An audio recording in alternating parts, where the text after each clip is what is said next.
ziua, suntem la Mobile World Congress 2017.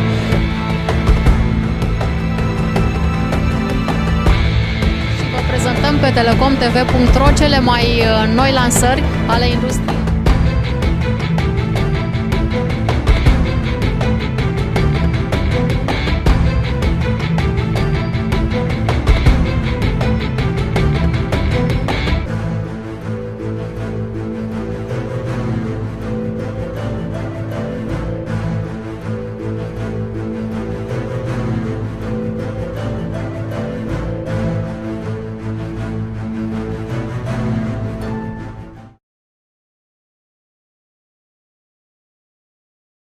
So we'll just start with this very simple slide.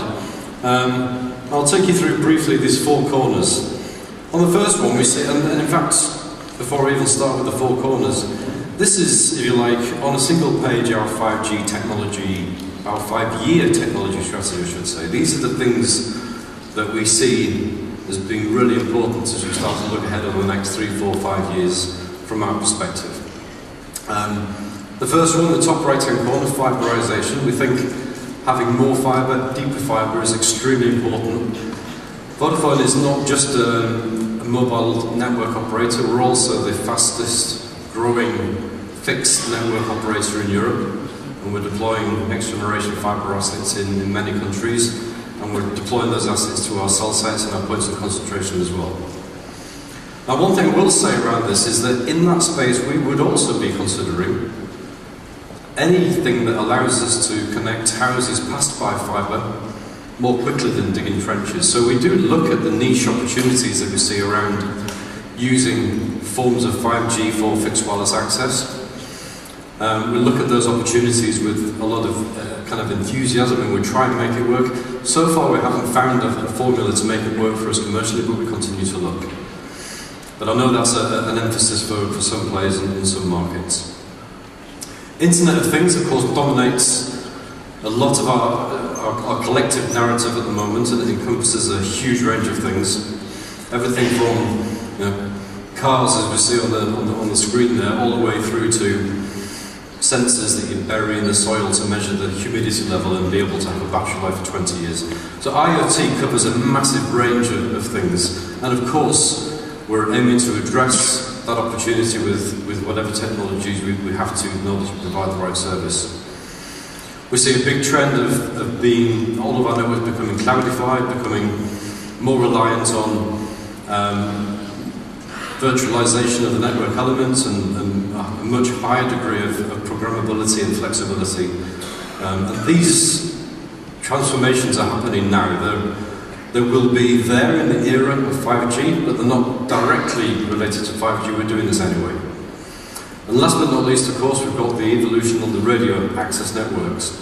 And I very much subscribe to the view shared earlier by Gordon from AT&T and also by Nakamura-san around the evolutionary nature of what we're building, certainly when it comes to deploying 5G as part of our macrocell asset. So collectively, these things, we believe, allow us to create a gigabit society and provide access to very, very high, good quality, reliable speeds and services to customers. So we just pause for a moment on the broadband aspect, which I think it's not a coincidence that this has become the initial focus for the first release of the standard. If we look at the way that networks are evolving, and we look at the fact that every time we've introduced 4G to one of our markets, we found that it drives usage. So it's like a truism in some way, but if you give somebody a faster handset, they consume a lot more data, out of all proportion, often with the increase in speed that you might imagine possible. We see this every single time. So building out higher capability networks and deploying 4G, we've found adds its own speed in terms of the increase in the data that's consumed. And of course, we've still got a large unserved population in terms of access to even 4G handsets. If we look across our markets, we've still got maybe only 50–60% of people using 4G. There's still a lot of growth that we need to address just using the technology that we have. And of course, as new generations come on, and I can see this in my own family, my own children, they consume data across a range of platforms in a very different way, and they in turn drive a lot more usage.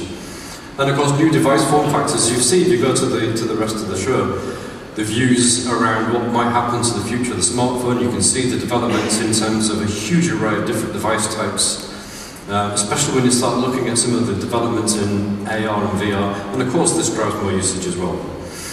And last but not least, we see, like this big pendulum swing, things moving towards thinner clients, being able to serve everything from the cloud, which of course in turn drives the need to be able to serve those cloud-driven business models with the right technology.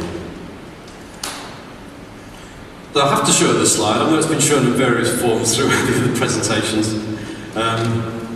This is the 3GPP plan of record. So I just want to make one comment. So we issued, together with some colleagues here, we issued a press release earlier this week highlighting the importance from our perspective of maintaining the momentum within 3GPP, especially when it comes to having this first drop of the phase 1 standard by December this year. This isn't because we think that 5G is just about deploying something non-standalone as a supplement to 4G. It's because we see that as an essential first step towards 5G becoming available in mid to end of 2018 in the first release of phase 1 as non-standalone.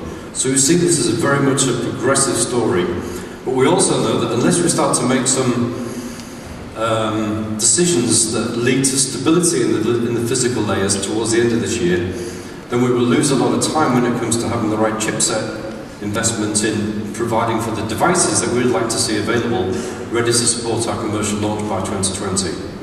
And I think this view is shared by many operators.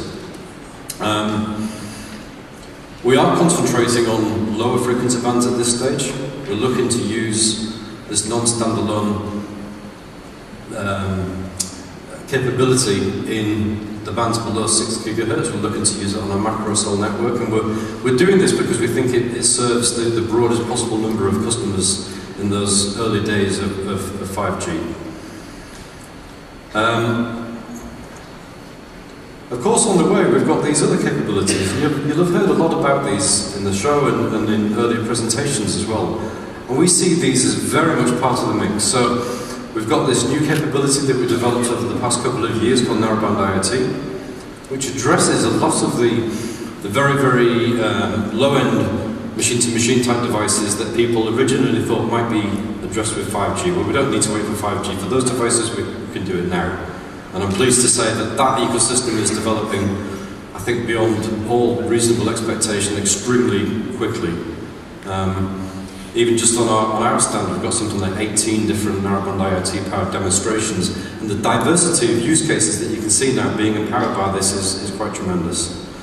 So that will continue, and it will be part of our 5G era of deployments. Same with cellular V2X. I think this is another topic where we can see as an industry we're able to support a very fast materializing opportunity in working directly with the automotive industry to start connecting cars in a way that they are not today, using technologies that have got a huge amount of R&D investment behind them and a huge amount of scale. So this 5G Automotive Association is mentioned there. Again, many people sat here are members of this, and it's an organisation that's bringing together two industries to create something very special and make sure that we understand each other's language when it comes to providing the foundations for autonomous driving. And these will happen anyway, and these will become part of the 5G story, whether you start with a form of 4G or not. So I promise you I'll be quick. So I'm going to kind of bring it to a wrap. The reason I think this event is so important and the community that we've gathered here is so important is that we do see a real benefit in working towards a common standard for 5G. We think it does need to support the rapid growth of mobile broadband in its first instance, building on the foundations of 4G. The clear roadmap towards delivery. So in the following presentation, you're going to hear from my good friend Arnaud, who's going to talk about the work that happens in NGMN. We're fully subscribed and invested in the work that NGMN does to make sure that 5G is fit for purpose and is properly trialled on a global basis. Again, all of the companies that you heard from today are engaged in those trials. And Vodafone also does pilots and trials with all of our technology partners, as you'd expect. And we're starting to see quite a clear roadmap appear now in terms of when we can expect certain capabilities to appear, and that's really encouraging. But the thing we need to keep our eye on is that last bullet. Let's keep ourselves aligned, never underestimate the benefits of having global scale behind the technology as what's allowed our industry to achieve remarkable things over the past 10-15 years. And as we go towards 5G, we need to resist any attempts to fragment that ecosystem, and which will do nothing but add cost and slow us down.